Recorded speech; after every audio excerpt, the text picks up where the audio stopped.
Hello students, इस video में हम इलेक्ट्रोकेमिस्ट्री का एनसीईआरटी न्यूमेरिकल सॉल्व करेंगे। स्टेटमेंट देखो क्या है।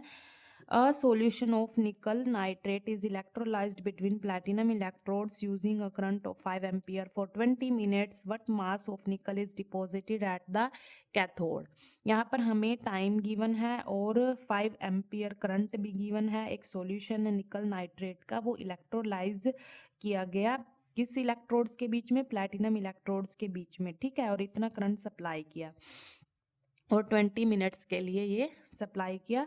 अब देखो यहाँ पर जो कैथोड पर निकल का जितना भी मास डिपॉजिट हुआ वो हमने कैलकुलेट करना है कि निकल का कितना मास कैथोड पर डिपॉजिट हुआ, ठीक है, वो कैलकुलेट करना है। ये कैसे कैलकुलेट करेंगे, देखो हमने जो फैराडेज फर्स्ट लॉ स्टडी किया था वो क्या था कि जो मास डिपॉजिट होता है कैथोड पर वो डायरेक्टली प्रोपोर्शनल किसके होता है, चार्ज के डायरेक्टली प्रोपोर्शनल होता है। मतलब जितनी भी हम इलेक्ट्रिसिटी सप्लाई करते हैं, चार्ज सप्लाई करते हैं, उसके डायरेक्टली प्रोपोर्शनल होता है। तो यहाँ पर देखो जो हमारे पास मास होगा निकल का, वो डायरेक्टली प्रोपोर्शनल किसके होगा, चार्ज के। चार्ज को हम क्यू से रिप्रेजेंट करेंगे। यहाँ पर जो प्रोपोर्शनलिटी का साइन है उसको हम हटाएंगे और क्या लगाएंगे, जेड लगा देंगे यहाँ पर, ठीक है। और जेड क्या है यहाँ पर, जेड क्या है हमारे पास, इलेक्ट्रोकेमिकल इक्विवेलेंट है। ये क्या है, इलेक्ट्रोकेमिकल इक्विवेलेंट, ठीक है। यहाँ पर लिख देती हूँ मैं, जेड क्या है हमारे पास, इलेक्ट्रो केमिकल इक्विवेलेंट, या फिर हम बोलेंगे ये क्या हमारे पास, कांस्टेंट है, ठीक है। प्रोपोर्शनलिटी का साइन हटाया, यहाँ पर हमने एक कांस्टेंट लगा दिया जेड, ठीक है। और जेड क्या होगा हमारे पास, इलेक्ट्रोकेमिकल इक्विवेलेंट कांस्टेंट, ठीक है। अब यहाँ पर देखो और हमें ये भी पता है कि जो चार्ज होता है वो किसके इक्वल होता है, उसका फॉर्मूला क्या होता है, करंट इनटू टाइम, ये भी पता है हमें, ठीक है। ये फॉर्मूला होता है। तो हम यहाँ पर ऐसे लिख सकते हैं, Z multiply current multiply time, ठीक है, ये लिख सकते हैं यहाँ पर। यहाँ पर जो हमें करंट गिवन है वो कितना गिवन है, 5 एम्पियर गिवन है, और टाइम कितना गिवन है, 20 मिनट्स है यहाँ पर, ठीक है। लेकिन हमें टाइम किस में लेना है, सेकंड में। अब देखो आपको पता है कि 1 मिनट में 60 सेकंड होती है, तो 20 मिनट में कितनी सेकंड होगी, 60 से मल्टीप्लाई कर देंगे यहाँ पर, 20 मल्टीप्लाई 60, तो यहाँ पर आ जाएगा 1200 सेकेंड आ जाएंगी हमारे पास, ठीक है। सेकेंड में कन्वर्ट कर दिया टाइम, टाइम भी है हमारे पास, करंट भी है, और ये जेड नहीं है हमारे पास। पहले इस जेड को सॉल्व कर लेते हैं। देखो जेड यहाँ पर, जेड का जो फॉर्मूला होता है, इलेक्ट्रोकेमिकल इक्विवेलेंट का जो फॉर्मूला होता है हमारे पास, क्या होता है, इक्विवेलेंट वेट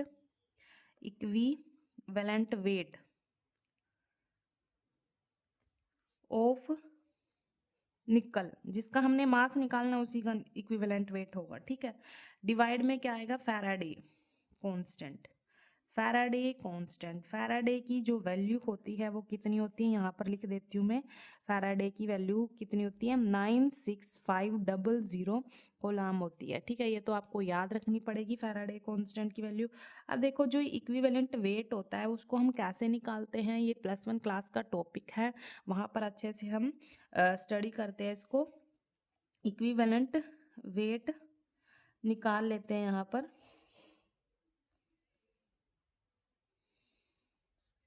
ऑफ निकल, इसके लिए जो फॉर्मूला होता है वो क्या होता है, मोलर मास ऑफ निकल डिवाइड में जो ये हमारे पास सॉल्यूशन है इसमें निकल पर जितना भी चार्ज होगा वो आएगा डिवाइड में, ठीक है। चार्ज ऑन निकल, ठीक है, वो आएगा। देखो जेड जो हमारे पास इलेक्ट्रोकेमिकल इक्विवेलेंट है उसका फॉर्मूला क्या होगा, इक्विवेलेंट वेट ऑफ निकल डिवाइड बाय फैराडेज कांस्टेंट। और जो इक्विवेलेंट वेट है ये हम कैसे निकालते हैं, molar mass divide by charge, ठीक है। तो पहले ये ही सोल्व कर लेते हैं,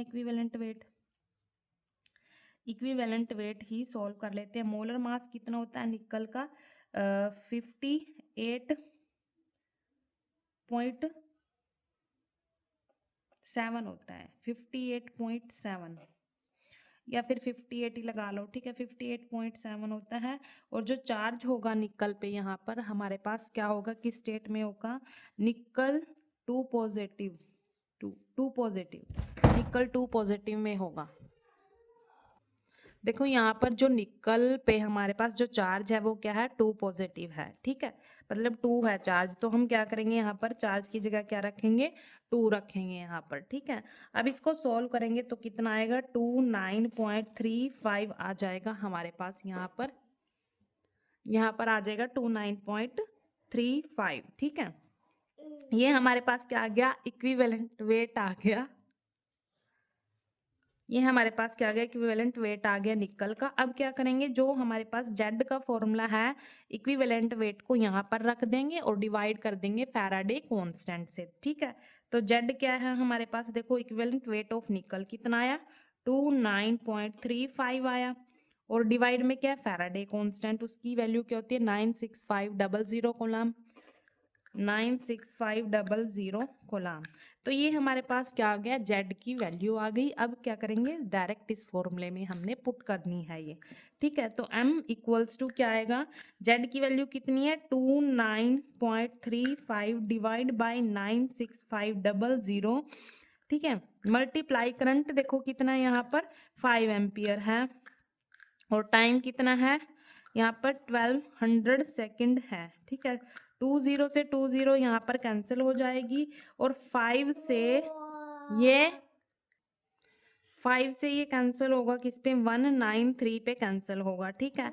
अब यहाँ पर जो हमारे पास टर्म बची है उसको हम मल्टीप्लाई कर देते हैं, मल्टीप्लाई कर देंगे ऊपर वाली टर्म को, और नीचे 193 से उसको डिवाइड कर देंगे, तो सॉल्व करने पर हमारे पास क्या आएगा, 1.8248 आ जाएगा यहाँ पर, ठीक है। अब देखो हमारे पास ये जो ये है डिजिट, ये 5 से बड़ा है, तो उससे नेक्स्ट वाले में हम क्या करते हैं, 1 ऐड कर देते हैं, तो कितना आएगा अप्रोक्सीमेट हमारे पास, 1.825 ग्राम आ जाएगा, ठीक है। मास निकालना था ना हमने कैथोड पर कि निकल कितना डिपॉजिट हुआ, निकल का कितना मास डिपॉजिट हुआ है वो हमने निकाल दिया, 1.825 ग्राम, ठीक है। तो उसके लिए आपको ये फॉर्मूले पता होने चाहिए बस, एक ये वाला फॉर्मूला और यहाँ पर जेड का फॉर्मूला पता होना चाहिए, ठीक है। इक्विवेलेंट वेट कैसे निकालते हैं इसका फॉर्मूला पता होना चाहिए। तो न्यूमेरिकल तो आसान ही है, सीधा हमने फॉर्मूले में ही पुट करना है, ठीक है। Thank you.